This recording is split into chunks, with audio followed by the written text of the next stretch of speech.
അപ്പോൾ ഇന്ന് മുതൽ നമ്മളൊരു ന്യൂ സ്കില്ല് പഠിക്കാൻ പോവാണ്, കാലിസ്റ്റനിക്സ്. അപ്പോൾ അതിൽ ഒരുപാട് എൽസിറ്റ്, മസിലപ്പ്, അങ്ങനെ ഒരുപാട് സ്കിൽസ് ഉണ്ട്. അപ്പോൾ ഞാനും നിങ്ങളെപ്പോലെ ഒരു ബിഗിനറാണ്. അപ്പോൾ ഞാൻ പഠിക്കുന്ന വീഡിയോസ് നമ്മൾ ഈ ഒരു ഇൻസ്റ്റാഗ്രാമിൽ അപ്ലോഡ് ചെയ്യും. എന്തൊക്കെ കാര്യങ്ങളാണ് ശ്രദ്ധിക്കേണ്ടത്, എന്തൊക്കെയാണ് ചെയ്യേണ്ടത്. അപ്പോൾ നിങ്ങളെന്നെ ഫോളോ ചെയ്യുക.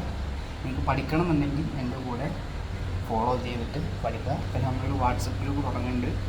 അതിൽ ജോയിൻ ചെയ്യാനുള്ള ലിങ്ക് എൻ്റെ പ്രൊഫൈലിൽ കൊടുക്കുക. അതിൽ കയറി ജോയിൻ ചെയ്ത് കഴിഞ്ഞാൽ തന്നെ ഞാൻ എൻ്റെ വീഡിയോസ് അതിലും ഷെയർ ചെയ്യുക. നമ്മൾ ഈ ഒരു അക്കൗണ്ടിലും അപ്ലോഡ് ചെയ്യുന്നതായിരിക്കും. ഓക്കെ. പിന്നെ ഞങ്ങൾ മനസ്സിലാക്കേണ്ട ഒരു കാര്യം എന്ന് പറഞ്ഞു കഴിഞ്ഞാൽ, നമ്മൾ ജിമ്മിൽ പോയിട്ട് വെയിറ്റ് എടുക്കണ പോലെയല്ല. ചെന്ന് കഴിഞ്ഞാൽ നല്ല വാംപ്പ് ചെയ്യണം, സ്ട്രെച്ചൊക്കെ ചെയ്തിട്ടുള്ളൂ നമ്മൾ വർക്കൗട്ടിങ്ങനെ നടക്കാൻ പറ്റുള്ളൂ. പെട്ടെന്ന് ഒരിക്കലും നമുക്ക് ഒരു സ്കില്ലും പഠിച്ചെടുക്കാൻ കഴിയില്ല. കാരണം ജിമ്മ് പോലെയല്ല കാലിസ്റ്റനിക്സ്. കാരണം എന്താ വെച്ച് കഴിഞ്ഞാൽ ഇഞ്ചുറീസ് കൂടുതൽ പറ്റാൻ ചാൻസ് ഉണ്ട്. അപ്പോൾ ഫസ്റ്റ് നിങ്ങൾ ക്ഷമയോടെ ഓരോ വർക്കൗട്ടും ചെയ്യുക. കാര്യം പറയാല്, നിങ്ങളെ വീട്ടിലിരുന്നുകൊണ്ട് തന്നെ ഈ വർക്കൗട്ടൊക്കെ ചെയ്യുക. ആ ഒരു രീതിയിലാണ് നമ്മൾ പ്രാക്ടീസ് ചെയ്യണത്. അതുകൊണ്ട് നിങ്ങളെ വീട്ടിലിരുന്നുകൊണ്ട് നമുക്ക് ഈ ഒരു എല്ലാ സ്കില്ലും നിങ്ങൾക്ക് പഠിച്ചെടുക്കാൻ വേണ്ടി പറ്റും.